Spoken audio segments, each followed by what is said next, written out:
Não, eu vejo assim, o estilo de vida ele é fundamental para tudo, né? Um bom estilo de vida, com rotina, com disciplina, com qualidade do sono, qualidade nutricional, né? Porque daí sim você tem o meio ideal para que a cereja do bolo faça efeito. Não adianta querer Isso. fazer o bolo com um ovo só. Né? Sim, Não vai dar certo. Essa sim. analogia que você fez da empresa ou do avião. Então, eu fico feliz e tranquila em saber que pessoas que têm um estilo de vida saudável e que vão sentir a queda hormonal, porque é um fato, né?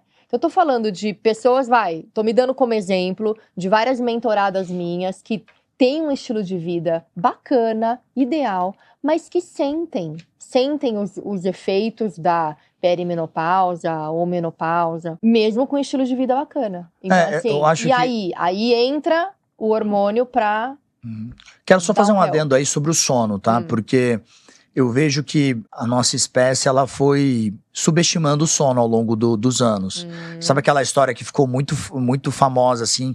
Enquanto eles dormem, você trabalha, produz, tá? Isso, hoje em dia, graças a Deus, a gente tá conseguindo fazer com que caia por terra. Por quê? Porque a gente tem 4 fases de noite, 4 fases de sono. E a gente passa por essas fases de 5 a 6 ciclos à noite.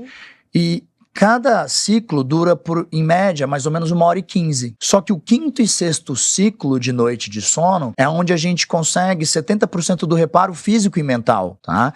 Então, hoje, eu digo assim, não é só quanto tempo você dorme. Óbvio que é importante, a gente fala que um sweet spot de noite de sono é de 7 a 9 horas, tá? Sim. Mas é importante a gente avaliar se tem alguma alteração nesse sono que pode estar comprometendo a disposição acordada da pessoa. Claro. Tá? Então isso é uma coisa que eu sempre gosto de conversar com os pacientes, as pacientes, e eu vejo que as pessoas muitas vezes não têm a mínima ideia sobre fases de sono, arquitetura de sono, ciclo de sono. E é isso, não é só a quantidade de horas, mas é o horário que você vai para a cama, que também interfere. Sim. Então, o ideal é que você esteja alinhado com o ciclo circadiano. Sim. Né? E que vá dormir, assim, vai ter gente que vai achar loucura, mas é sério, até 10, 10h30 da noite.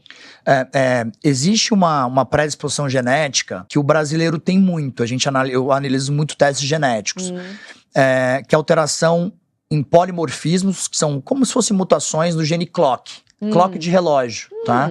Conta mais. E às vezes a gente pega pacientes que têm essa questão de alteração do ritmo circadiano e acabam dormindo mais tarde, cada vez mais tarde, dormindo menos horas. Tem um estudo que foi feito com 21 pessoas que foram para uma caverna, uma gruta, tá? E essas pessoas não tinham ali relógio e elas não tinham acesso ao ritmo circadiano, à luz do dia. E aí, elas, durante os dias, foram vendo que essas pessoas, elas começavam a trocar o dia pela noite. Elas começavam a dormir 2 horas da tarde, acordar 10 da noite, dormir 3 da manhã, acordar 7 da manhã. Por quê? Porque elas foram perdendo o referencial da luz do dia. Sim. Que muitas vezes nos regiu lá atrás. E hoje em dia, as pessoas às vezes acabaram perdendo essa questão. Sim, mas justamente isso é nocivo, né? Muito nocivo. É nocivo. Muito nocivo. E essa questão que você está falando desses testes genéticos, como chama? Clock? Genes clock. De relógio mesmo. Isso, genes clock. Mas isso é uma adaptação por conta de um estilo de vida? Ou é algo que a pessoa nasce com isso? A pessoa nasce no livro genético. E aí, essas pessoas, elas não funcionam de acordo com o ciclo circadiano.